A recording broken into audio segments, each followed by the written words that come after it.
I'm doing great, Taylor. Thank you very much for coming to my show. Sure, no problem. Glad to be here. So I've gone through your profile. I can see you're doing outstanding work. So I thought to tell about you and the work that you're doing to my audience. Yeah, absolutely, absolutely. So yeah, I've been in working in technology, and mainly in sales, business development roles for about 16, going on 17 years now.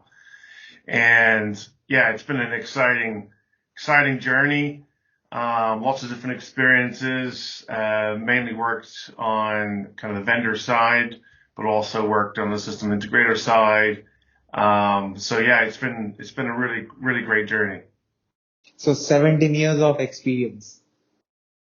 Yeah, 17 years of experience, mainly in cloud technologies. I mean, we're going back, a ways here. But it's really, I started out in the kind of the virtualization boom, when VMware and Citrix and Microsoft were all coming out with Hyper-V, with ESXi.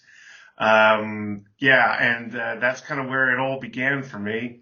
Building private clouds, going into that whole infrastructure as a service, era that you had, able to get companies were able to get their hands on, infrastructure a whole lot more easily than they would have been buying it themselves and going through the pain of installing it, managing it all on their own sites. They're actually able to use someone else's server in someone else's data center. So yeah, that's kind of where it all started. And then, we've just gone, leaps and bounds over the years, you know, now with, obviously, AI kind of taking over the scene now. It's all very exciting. Kind of this new era that we're going into. So how do you define this evolution, technology evolution? Well, I think you could see it in multiple ways. It's iterative. It's evolved as you're saying. And the same kind of principles I think apply in many ways back in the days of virtualization to now.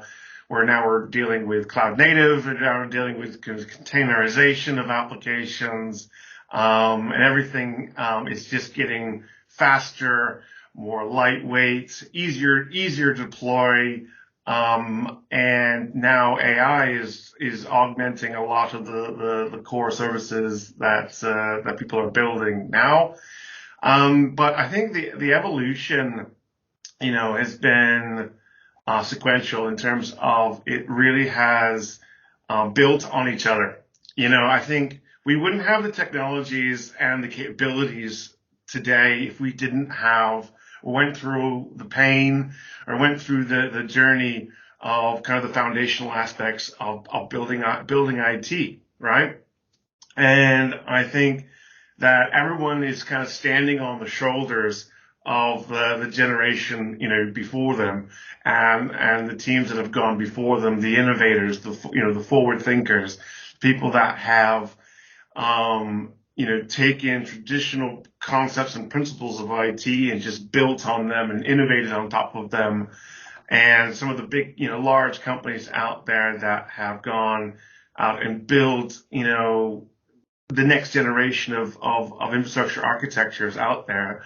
So we've gone from, kind of traditional monolithic architectures now to this kind of microservices, breaking everything down into smaller components type architectures now so that it's more, you can build it faster, you can repair it faster, it can evolve and respond faster, to companies' needs and requirements. And we're coming into this time where everybody's looking for speed and efficiency, and the way, dealing with big, large, monolithic infrastructures and applications, it was always going to come to a point where people are like, well, this is just not working, guys. We need to start to build infrastructures differently. We need to start building applications differently. So when you joined in IT in 17 years back, you know how things were. Today, you are seeing what is happening. So if you compare these 2 days, this day with that first day, so what comes in your mind? If I compare, it's a bit like, comparing a 57 Chevy, kind of a very well built, car from the 50s and 60s, it worked, right? It worked. It was heavy. It was clunky. It was hard to repair sometimes, but it worked. It did the job. In terms of it got us to first base, right? Um, but then now what we're seeing is that everybody's expecting, the Ferrari, everybody's expecting that highly accelerated, process of iteration, and improvement. And I mean, we just see it in the world of software development, right? Everyone is just looking for efficiencies and how to develop software more efficiently, how to increase the speed of their cycles, how to, upskill their developers more quickly, right? How to, reduce complexity. Because I think what people found back in the early days, in the 90s and the early 2000s, is that, there's this very small subset of folks that really understood how things worked and could actually build things. Now we're very much coming into an era where it's a democratization of capabilities and abilities. And the complexities of cloud and of infrastructure and of software, they're getting broken down, right? They're getting simplified. And we're seeing a lot of companies coming to the space looking to simplify the complex, right? Looking to make it available to various different user bases that are not super technical, which is really cool. And from now, next 17 years, how it is going to be? Oh God, I wish I had a crystal ball. I mean, we're going to be continue. The industry is going to continue to build, and to evolve, and to continue really this journey that we've started. I just think we're in for a very interesting ride here with how AI is going to be able to play a role, in the continuation of accelerating our journey into faster, more efficient, easier to access, easier to consume, easier to build, easier to troubleshoot, right? And easier to build these next generation of systems. So I'm really keen to look, at how AI is going to play a role in that. So how is the journey building things to leadership role?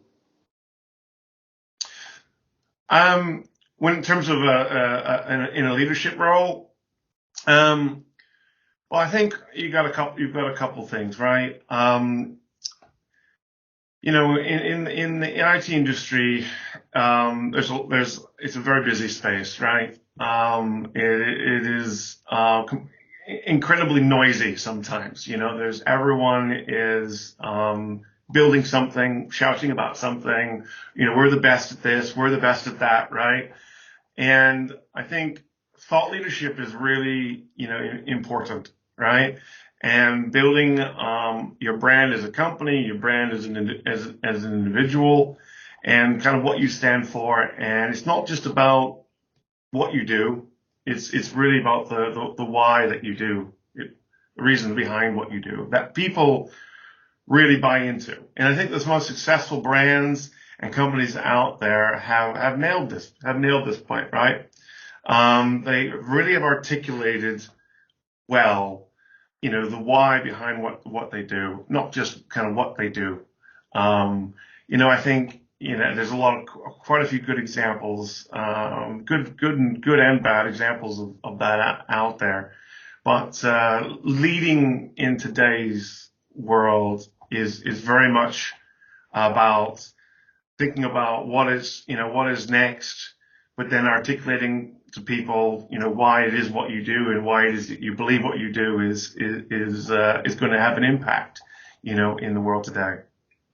And have you thought that in coming days the cloud technology is going to be global and solve human problems everywhere on the planet? Absolutely. I'm very much in the startup ecosystem, and every day I come across, a new startup, you know, that is, passionate about solving a problem in healthcare, in agriculture, in food tech, um, you know, in green technologies. And it's honestly a very exciting time to be alive. And especially in the startup ecosystem, there are passionate people that are working really day and night, on technologies and things that I think are the next generation of folks that will solve some real world problems that we all want to see solved, right? And I'm just really glad to be part of it. And what problems you want the youngsters to be solved? Well, I think we'd all like to see more sustainability, in terms of our impact on the planet, as a human race, right? So all impacts. So whether that's, cloud computing, impact on the environment. So, I was involved with projects, around immersed cooling projects around super high performance computing, right? Using immersion technologies to help cool large data centers and large server farms, using liquid as opposed to electricity, which is a part, which uses, cool air to primarily cool the data centers and cool the infrastructure, whereas now technologies are coming out where liquid can be used to cool large data centers. Sustainable agriculture like farming, and IoT technologies that are coming out. People are building, vertical farms, using technology, whereas, plants in our food that we consume is going to be starting to be grown, not just in large farm fields that we all know and very familiar with, but we're seeing now vertical farms, right? Where they're being, putting these large structures up, and then we're seeing technology take a kind of leading role in kind of things like hydroponics, right? And growing foods in kind of these, water type containers. And then IoT being used and the sensor data being able to use to monitor the climate and control the environment and accelerate the whole growing process. So things like that, I think innovations like that are going to really help us again drive efficiency in things like agriculture. So these are some of the exciting areas. And I just, we've seen a big uptick in terms of the cost of living, right? So energy, people innovating in energy right now, looking at, smart technologies to help people cut down and utilize their energy much more efficiently. So even and this is commercial and residential, right? So looking at technologies that are helping to better manage commercial energy consumption, right? And also, residential, right? So you get things like Hive, right, that are helping people manage their energy consumption inside their homes and things like that. So I think these are the very cool areas in technology that are going to be very interesting to see how they evolve and they even get better and smarter and help us reduce costs, both in the business world and the consumer world. So you are into world sales and you know how the problems worldwide are solved using technology. So, and also you also saw the evolution of the technology, how humans solved different problems using technology. So today in present world, what is your take on humans problems and uh, the solutions for those problems using technology? Yeah, I think that's how long do we got? How long do we got to solve that question? um, yeah, I think there's it's a big world out there, right? And I've been in sales, for pretty much my whole career, right? And good salespeople are number one, good customer focused, right? Or customer obsessed, right? In helping their customers or their prospects along a journey of discovery, and and being very transparent and open with them, kind of every step of the way. And I think that is something that has been key in my career, interacting with companies, large and small, enterprises and small businesses, is that you're not always going to be the right fit, for your customer in terms of technology. Um, but I think it's very key to have a very build a strong relationship where you can have very transparent, open communications with customers who are evaluating your technology, going through a decision-making process, and you're there to help them, with that process. And I think one of the key ways you can do that is go deep on discovery of their actual problems. Sometimes customers are not very good at explaining what they're looking for, what their actual problem statement is. So you need to dig. You need to really go through a process with them to uncover what is the actual problem that they're looking to solve. And is your technology a good fit for that? And it may not be. And I think that's where a maturity in sales comes in, is that you're able to actually say, you know what, Mr. Customer, I'm not a good fit for you, based on, everything that you've described, everything that we've discovered together, we're actually not a good fit for you. But you know what? I know X, Y, and Z solution over here, that potentially could be a good fit for you, right? And then, a customer will sit back and take that kind of approach and just like, wow, that's a very high level of maturity when it comes to dealing with a solution sales process, and that not every sales process is going to result in a successful sale, right? And it shouldn't, because sometimes you're not a good fit for them. But being able to say that to a customer is really where it's at for me, and has served me really well. And what is your style of solving any problem that you face or that you get? It's really doing research. Research is kind of the foundation in terms of building up your knowledge of what it is you actually need and require, right?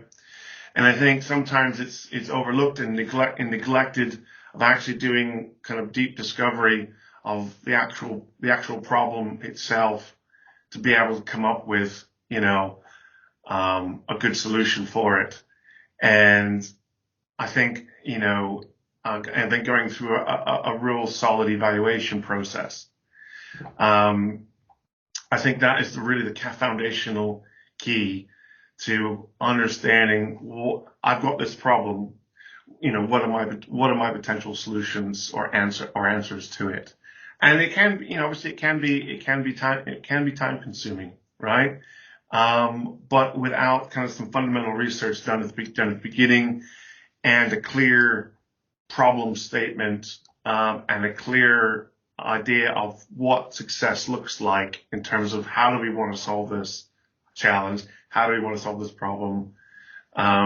It's kind of hard to understand the answer to your problem. And you have been in sales for a long time. So is there any particular way of doing technology sales? Well, technology sales for me has always been extremely consultative. I think gone are the days of kind of hard, abrasive, selling, right? It's more about becoming an advisor, and depending on what your position is, and an evangelist, right? Evangelists of the kind of benefits of the technologies that you're selling. And, but doing that in such a way that you're more advising someone than selling, right? So we call it, you can call it solution selling, consultative selling. You can call it a number of things. But, you've got a technology or a product that does, X, Y, and Z. But really, the focus needs to be on use cases for your technology, explaining those really well, and then business outcomes. What business outcomes does your technology drive or is attached to? Because that's what, at the end of the day, what everybody's looking for. Everybody's looking for an outcome, right?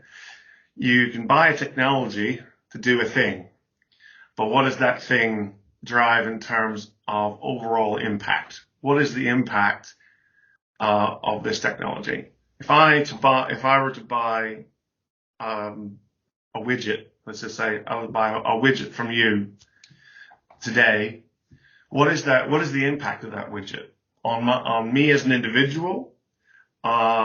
Maybe my team, but then overall my business. What is the outcomes? What is the results that technology drives? And these are the things that people look for and they buy into. And then there's the obvious one about return. Return on investment. What is the actual ROI of your product, your solution, your technology, and how long will it take for me to recoup my investment of time, and also money. Time, I need to learn your technology potentially, so there's a ramping time, but B, there's obviously potentially a monetary cost. So quantifying technology and solutions and helping customers to understand their return or potential return on investment is quite critical. So you do sales worldwide. So do any human being from any part of the world have the same problem, and you are giving them solution? Yeah, so I address kind of a worldwide audience right now, as we're a small team working at a startup. So in the early days of growth, you're very much on the worldwide stage, addressing an audience across the globe, and they're very different. There are some, depending on what your audience is, there are some commonalities, right? So for us, it's, developers worldwide that we want to engage with. But, in various different countries, there'll be different nuances in terms of, spoken languages, certain approaches to business, to technologies, different, how potentially different parts of the world adopt technologies and how quick they are to adopt them. Like, I personally live in the UK, but I'm originally from the US. So the US has always been touted as being kind of 5 years ahead in terms of their technology adoption and their willingness to adopt newer technologies more quickly than other regions. Now, it's not strictly true, because there'll be nuances in different areas of the world that will have accelerated adoption cycles of the latest and greatest technology. But the U.S. has always been touted as one of the most early adopters. So do you find difficulty in selling the solution for countries that you have never been? Not particularly.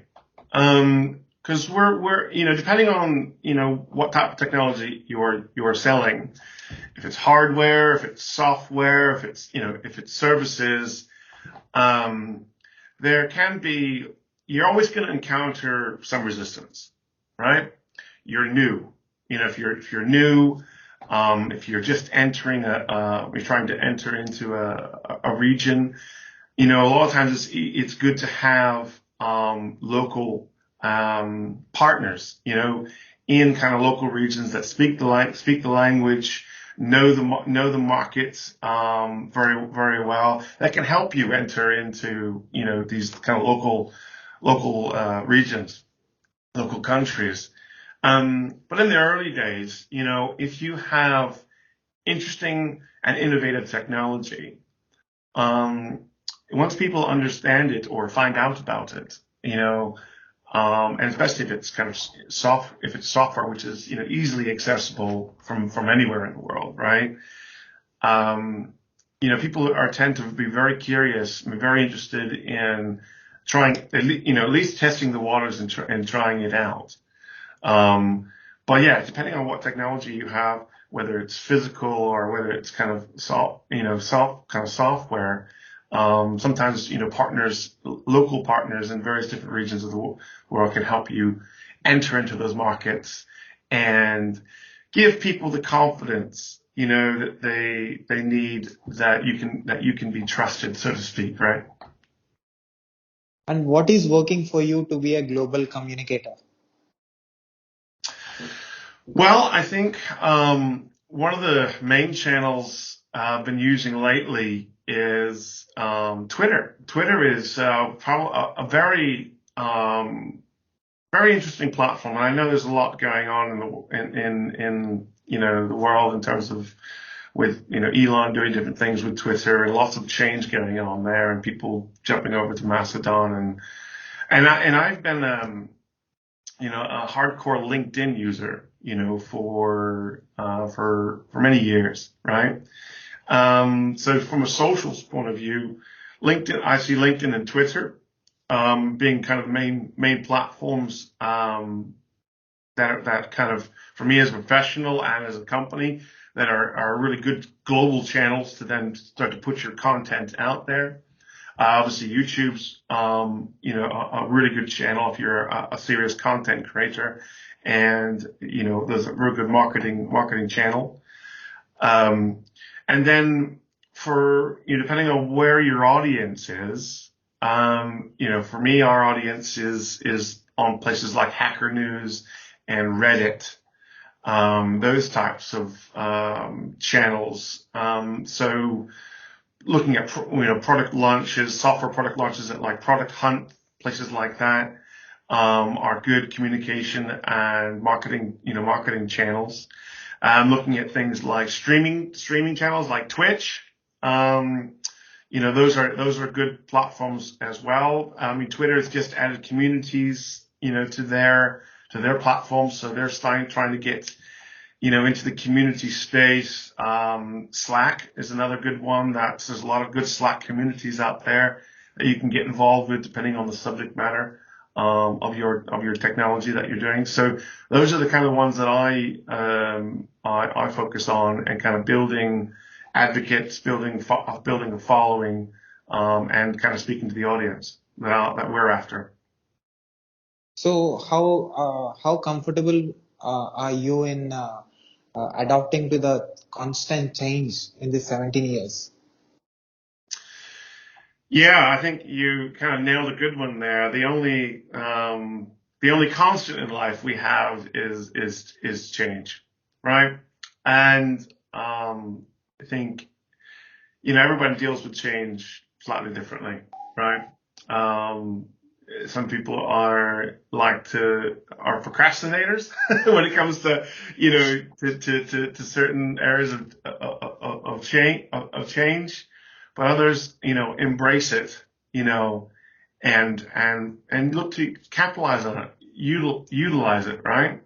I think that's probably why I joined the technology industry in the first place was because it is fast moving. It is always changing.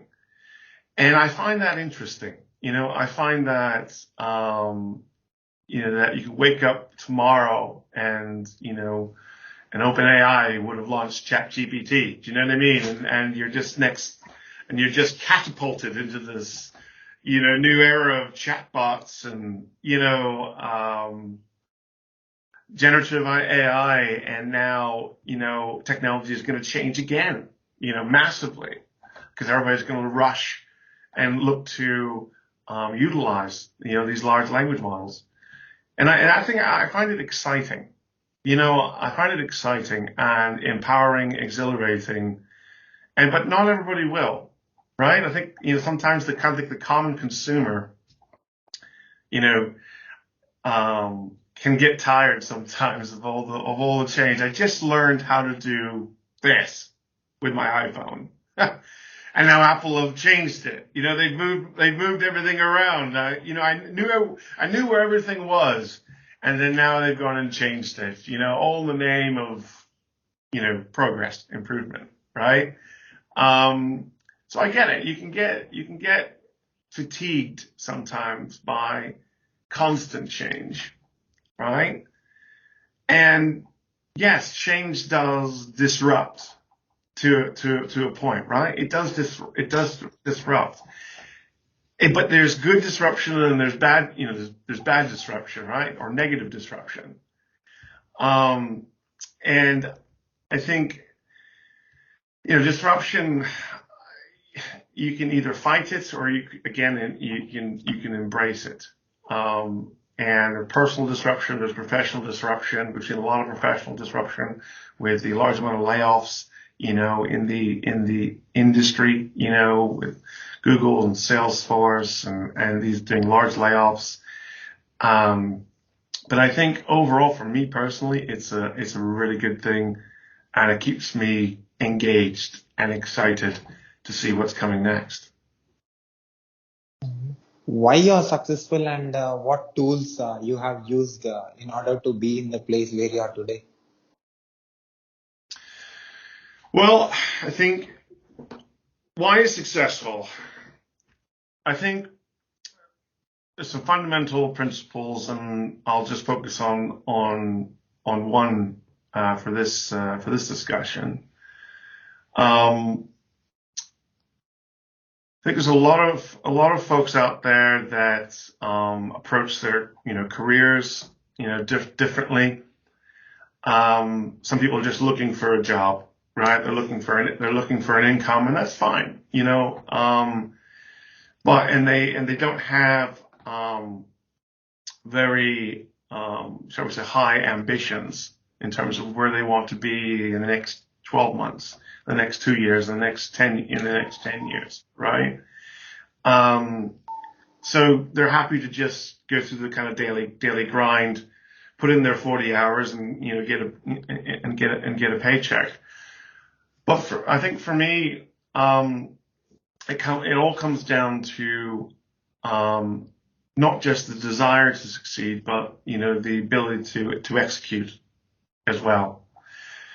And one of the key things that I've done and focused on over the year is this concept of reinvention.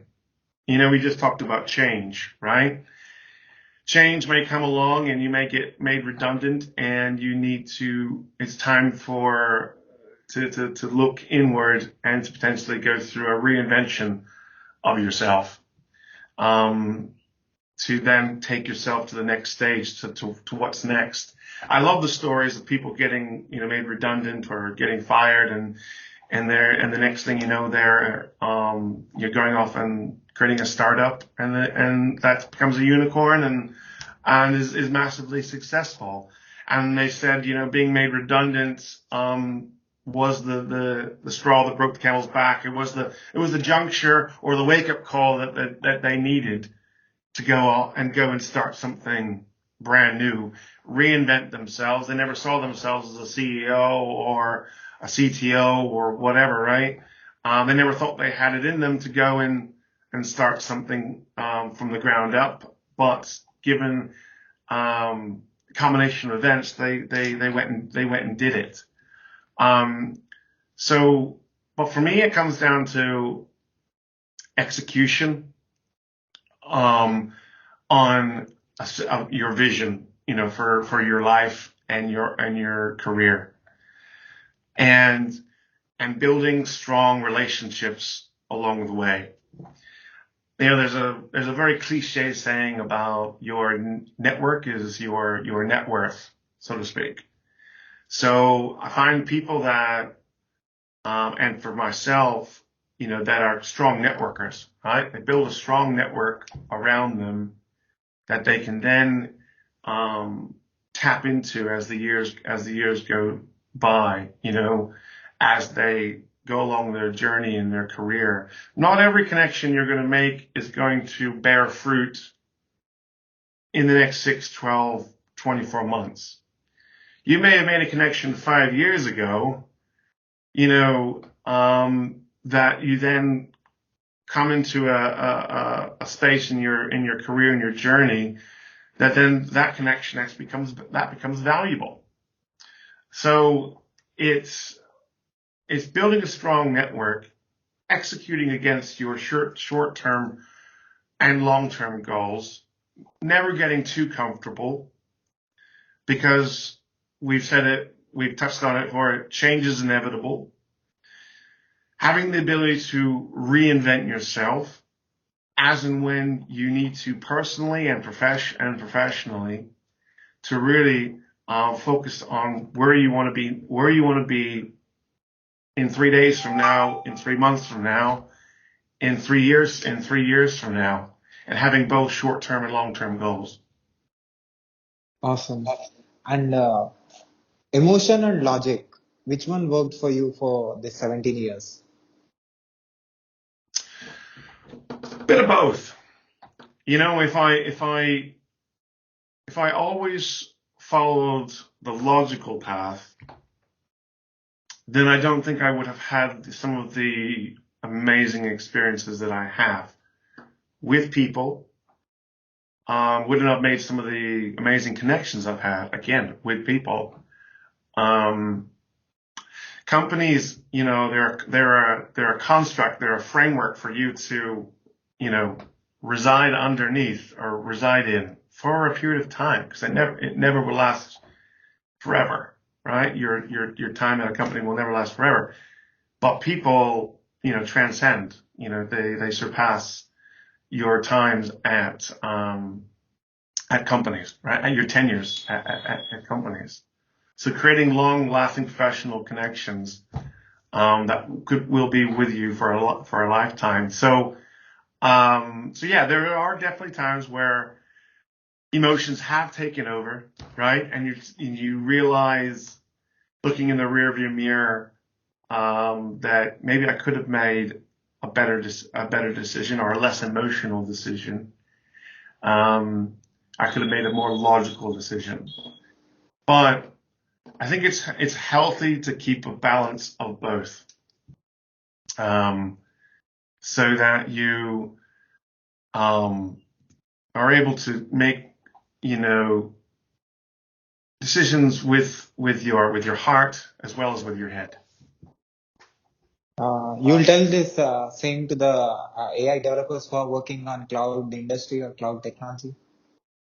Sorry, say it again? The emotional logical thing that you said, will you give the same explanation for the AI developers or creators in order to make things happen in the cloud technology? Yeah, absolutely. I think everyone has a different experience, right? Good, bad, otherwise, right? I think in the developer space, there's a lot of, there's a healthy amount of opinions in terms of how, people are, finding their way. They're doing things differently. They're discovering, what works for them, and one way will work, potentially one path will work for somebody, and it won't work for somebody else for various different reasons. And I think therein lies the opportunity, right? That technology adoption, and working with technology is anything but, a straight road in terms of it's not cookie cutter. Everyone is searching for the best way to work with technology, especially developers, to drive their outcomes, and give them what they need, give them the best experience. It's one of the biggest areas that I think the industry is focused on now, is how can we drive a better technology experience for developers. And that's the area that we're focused on.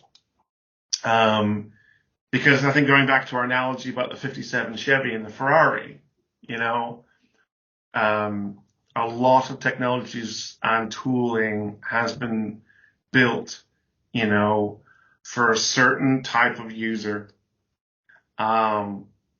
When now, as times have evolved, right, and cloud is just mainstream, right, so if you think about, going back to just when we were all dealing with servers on the floor, in the data center or in the office, right? That was the servers guy's problem. There was some problem with the server or the infrastructure. That was the servers guy's problem.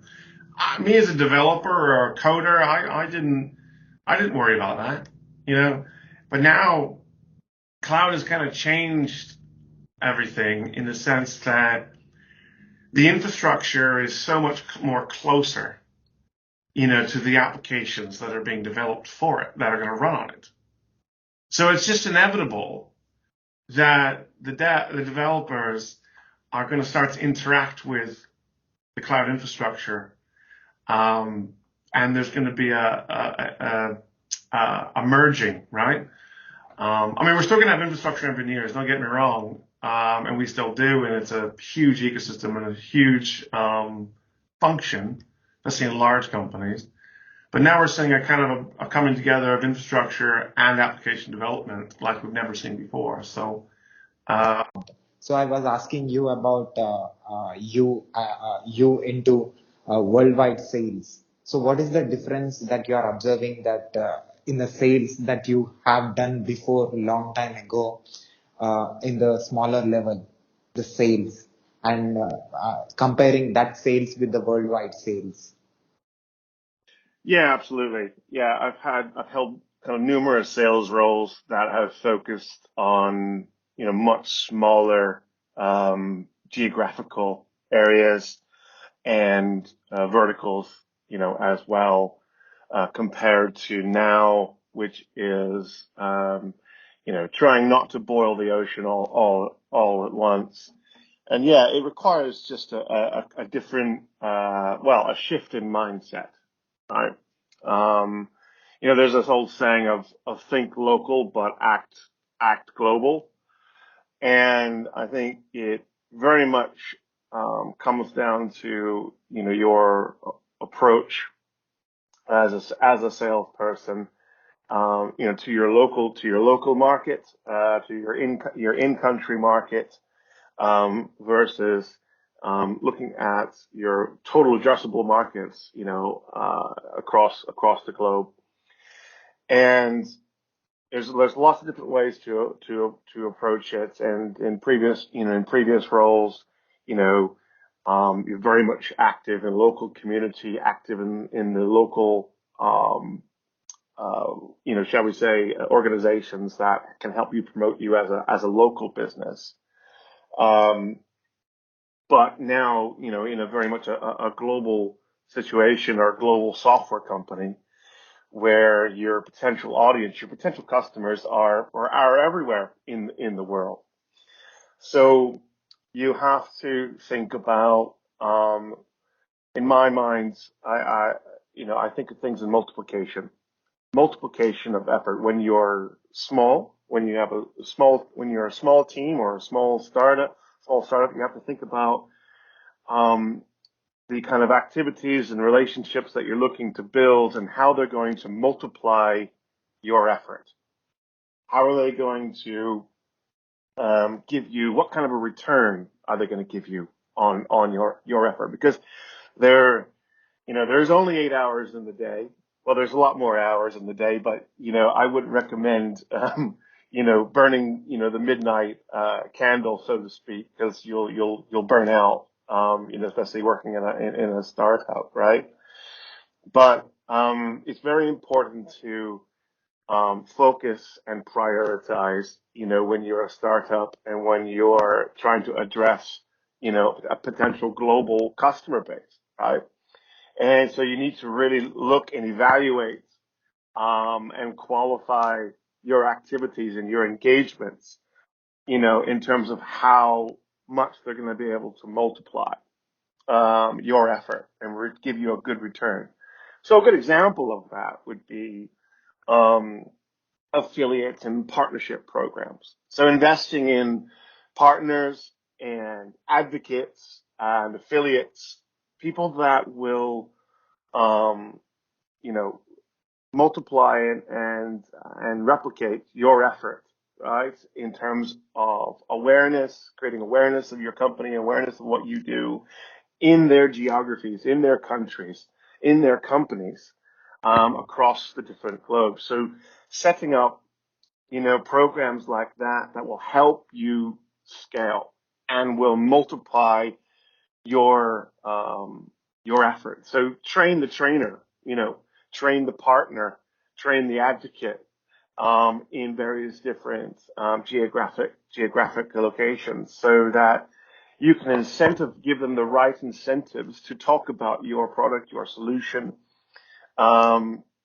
in their respective geographies. So that's some area that, I focus on, as a small, in a small team, in a small startup, to kind of really multiply and scale your efforts. And change is constant. You being as a leader, how do you handle and how do you make your team to adopt to new things that are constantly happening? I think, you could spend a serious amount of time, worrying about,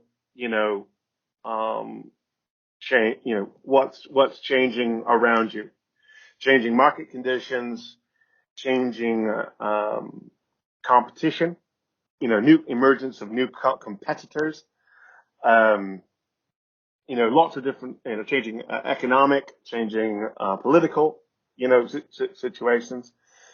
Um, I think you could spend a lot of time and a lot of mental cycles, worrying about, all these types of changes. And there's two trains of thoughts there, and the one extreme to the other, right? The one that's constantly reading the headlines, and then the other one that's kind of buried in the sand like the ostrich, right?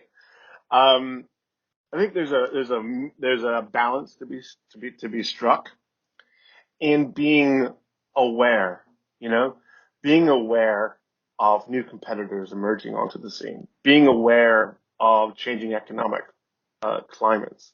Because big companies and small companies, they need to look, evaluate these changes, and they need to understand how they affect them, you know, and how they affect them potentially now, but most importantly, potentially how, if they become a trend, how do they affect them, down the road, their future business.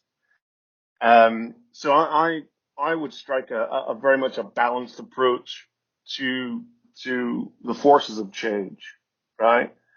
To be very much aware of what's going on around you, but for it to not to consume you, so to speak, so that you can still focus on growing and building, but also having those very, very important conversations with your team around, do we need to pivot? Do we need to change our strategy in order to deal or to head off this trend? Because the worst case scenario is you get your head buried in the sand, and new competition comes along. Um, Economic downturns happen, and you're ignorant to the fact, and you kind of run into a perfect storm scenario, which no one potentially would be able to put that together in their mind, so to speak. So, what is the connection between humans and technology? Well, I think from the very beginning, humans were always seeking the ability to improve their lives. I think that's the fundamental here: improve their lives through the use of technology. And I think we've seen that. We definitely have seen that. But we've also seen, what I'm going to call the TikTok generation, right? We've also seen negative effects of technology and humans, right? To the point now where we have our devices tell us, how much we are using them, right? How much screen time, and now parents like myself need to keep an eye on how much their kids are consuming. These types of very addictive technologies, handheld technologies, right? So there are negative effects, right? There are very, very well-known negative effects of technology on humankind. Again, it's just, you can find pretty much any extreme that you want in the world, but it's all about, trying to create the right balance of technology and just humanity, being human, and trying to find that right balance. So, as a global expert, as a person who is into technology from long time, being in different roles, doing different jobs, solving different problems, how this challenge human solved or can able to face? Because the challenges we humans are living in different parts of the world, which have different time zones.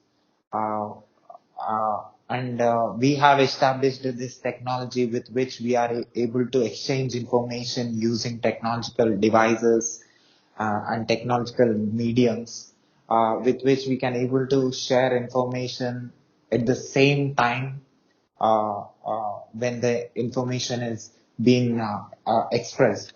So how we are able to establish this communication system and information technology, uh, and be connected, and how what all we did in order to make this happen, because you are into technology for a long time, you have saw the evolution of the technology. So how humans are thinking in order to make this different time zone people to be connected and interconnected with each other.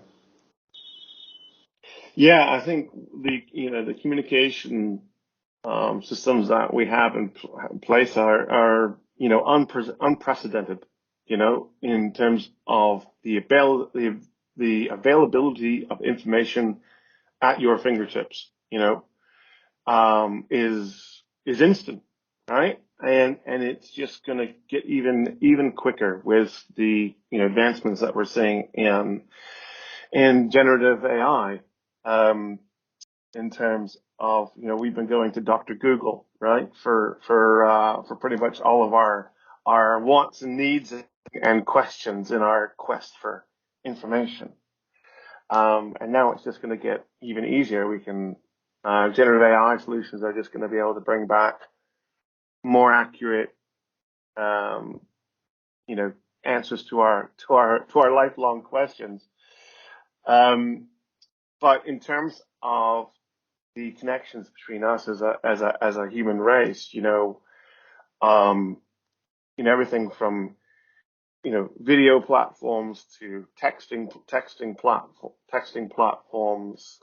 in the C2C, the consumer to consumer world, and then B2B, we've got very intelligent, very advanced video conferencing platforms that bring people together. We've got streaming platforms, we've got just about pretty much any kind of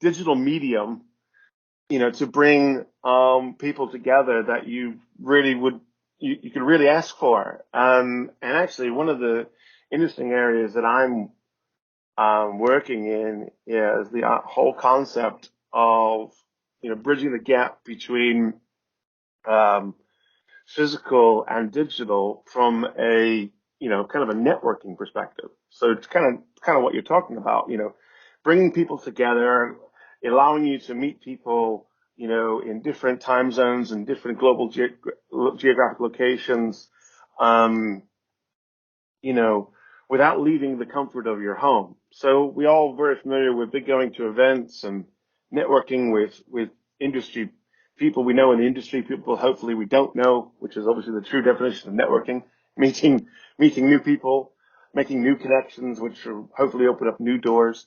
But obviously COVID, brought in a completely new, paradigm shift to how we're going to now interact with each other, and also communicate with each other. So I think there's an emerging space now coming to where we are now starting having physical events again. You can fly around the world and go to different global tech events, different industry events. But then a lot of people are still doing a lot of business over Zoom and over Skype. Um, but now I think there's a space opening up for how do we bring the two together, the networking that we enjoy in the physical world, but also the connections and the conversations we can have in the digital, i.e. in Zoom. So I think there's a space opening up for digital networking, where complete strangers can come and use AI or matchmaking technologies to get connected with each other on digital platforms where they can do digital networking. So someone in Mexico can network and meet someone in Hong Kong, and technology can be used to bring them together. I think it's a really exciting space. And at last, one last question that is extremely valuable for everybody who is living in any part of the world, who is into any profession.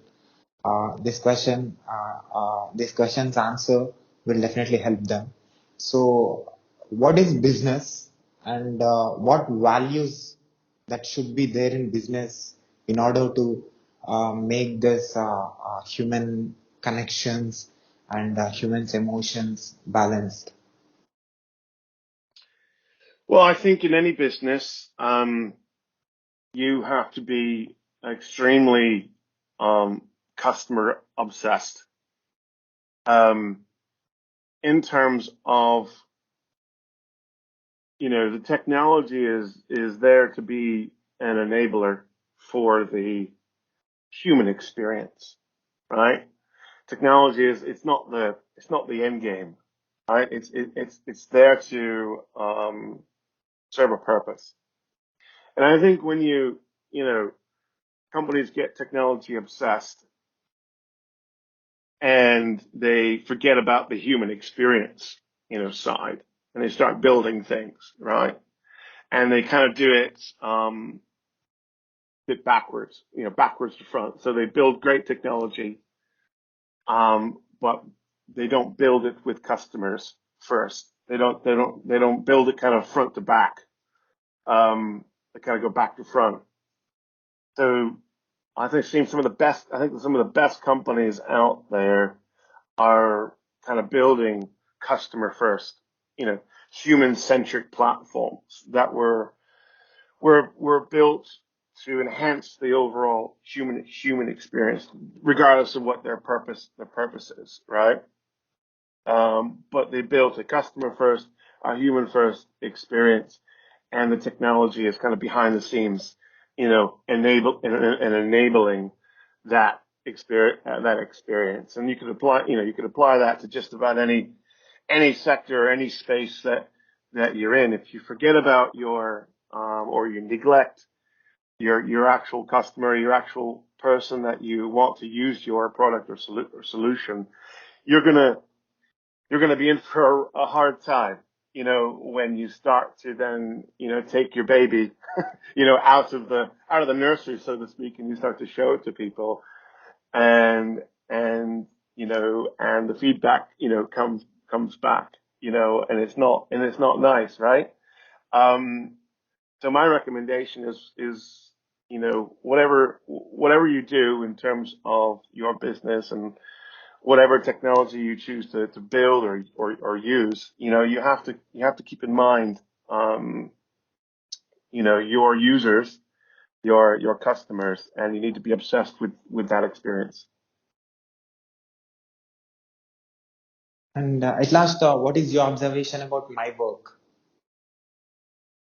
Yeah, I think people that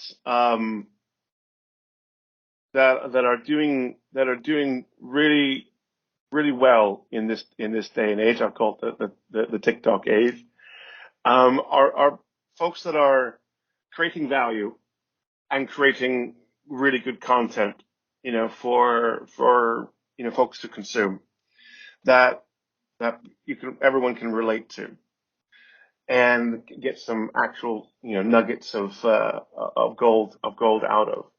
So, I think building one's, personal brand, in 2023 is very important, right?